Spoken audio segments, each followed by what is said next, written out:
అక్షయ, ఏంటి ఇంత ఆలస్యం అయింది? ఏం లేదు సార్. తమరెక్కడికి వెళ్ళారు మేడం? అక్షయ్కు తోడుగా వెళ్ళాను ఇల్లరికం. నువ్వు తోడువి కాదు, ఉరి తోడువి. బావా, చిన్న పిల్లని పెట్టుకొని ఏంటా మాటలో? ఆహా, బావ మాటలు నువ్వు పట్టించుకోవద్దురా. పంతులు గారు, ముహూర్త సమయం అయిందా? మరో 5 నిమిషాలు ఆగాలమ్మా.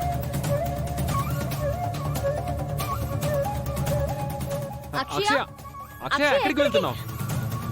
హే అక్షయ! అక్షయ ఇందాకటి వరకు ఆనందంగానే ఉంది. ఎవరు తన మనసును పాడు చేశారో ఏంటో. నువ్వు నన్నే అన్నావు కదా ఇల్లరికం. గుమ్మడికాయల దొంగ అంటే నువ్వెందుకు భుజాలు తడుముకుంటున్నావు?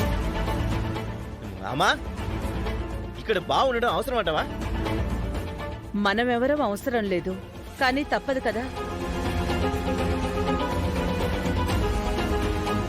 పెద్దిరాజు, కార్యక్రమం అయ్యే వరకు కాస్త సైలెంట్ గా ఉండవయ్యా. బావా, పద బావా. పద.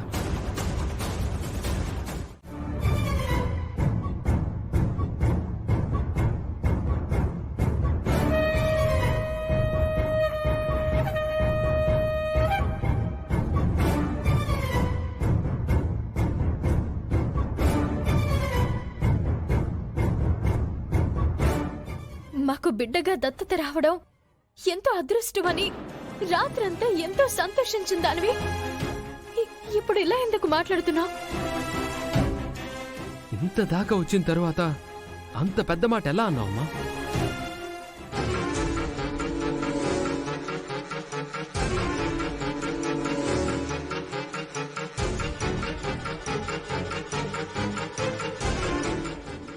ఏం జరిగింది?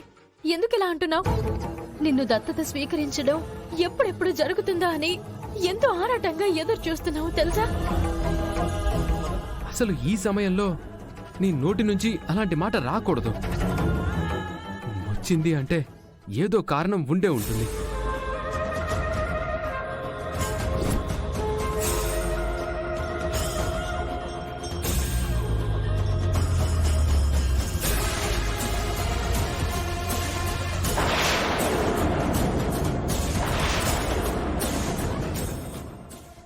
నేను మీకు బిడ్డను కావడం మీకు పెద్దిరాజు గారికి తప్ప ఇంకెవ్వరికీ ఇష్టం లేదు. చాలా బలవంతంగా జరుగుతుంది.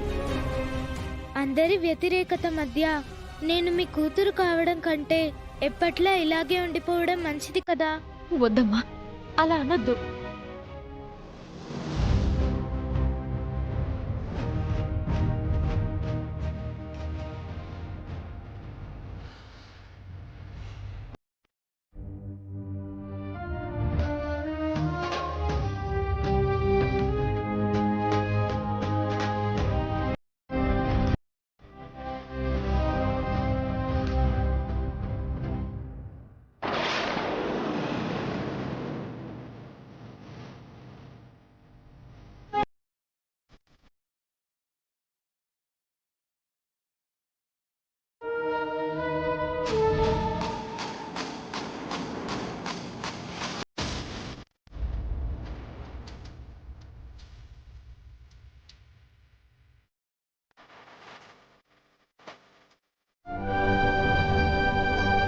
అమ్మా, ముహూర్తానికి సమయం అయింది.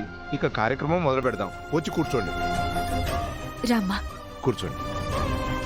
కూర్చోండి అమ్మా. కూర్చో.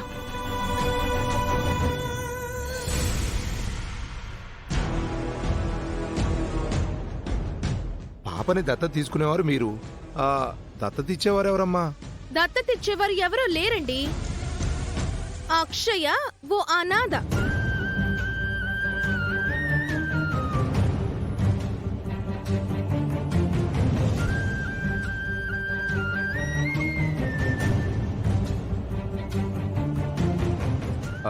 ఎవరో ఒకరు ఉండాలి కదమ్మా. అక్షయ పూజారి నారాయణరావు గారి దగ్గర పెరిగింది. అయితే వారి అనుమతి తీసుకున్నారా? కొన్ని రోజుల క్రితమే అక్షయ్ బాధ్యతను మాకు అప్పగించారు. వారిప్పుడు ఊర్లో లేరు. తీర్థయాత్రలకు కాశీకి వెళ్లారని తెలిసింది. వారి నుంచి ఎటువంటి అభ్యంతరం ఉండదు. మీరు నిస్సందేహంగా కార్యక్రమం జరిపించొచ్చు పంతులు గారు. రేయ్ తమ్ముడు, నువ్వు నువ్వైతే ఆంజనేయ స్వామి అభయం ఇచ్చినట్లు ఇస్తున్నావు గాని నాకైతే ఇది పద్ధతిగా జరుగుతున్న కార్యక్రమంలా అనిపించడం లేదురా.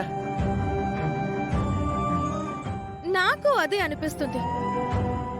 ఎటువైపు నుంచి ఎలాంటి అపశకునం వస్తుందో ఏమో. వస్తే మీ వల్లే రావాలి. బావా నువ్వు మాటి మాటికి నోరు జాడడం పద్ధతిగా లేదు బావా. నా నోరు మంచిది కాదు. నేనేమన్నా అనేసానంటే తర్వాత నువ్వే బాధపడతావు చెప్తున్నాను. ఏమయ్యా నువ్వు గమ్మునుండు, లేదంటే ఇంటికి పోదాం పద. ఏంటి నాకు ఈ టార్చరు? నన్ను మనసత్తిగా ఉండనివ్వా? ఇంటి నుంచి బయటికి గెంటేస్తారని భయపడుతున్నావా? బయటికి పోయి గుడిసెలో బతుకుదామే. గుడిసెలో ఆ, అయితే మంచిది, బయటికి బండి. ఎంత పౌరుషం గల వాళ్ళు మా ఇంట్లో ఎందుకు ఉండడం? నోరు ముయిరా.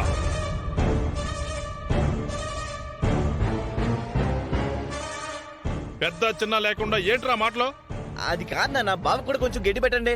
నిన్ను నోరు మేమని చెప్పానా నేను?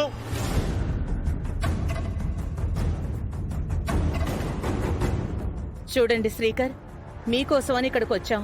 ఈ కార్యం వలన రేపు జరగరందేదైనా జరిగింది అంటే అందుకు మేము బాధ్యులం కాదు. అప్పుడు ఈ దత్తత పరిణామాలు తీవ్రంగా ఉంటాయి. ఏం జరిగినా వాటిని ఎదుర్కోవడానికి మేము కూడా సిద్ధంగానే ఉన్నాం. ఇక్కడికి మీరందరూ వచ్చినందుకు సంతోషం. ఇంకెవరూ ఎలాంటి అపశకున మాటలు మాట్లాడకండి.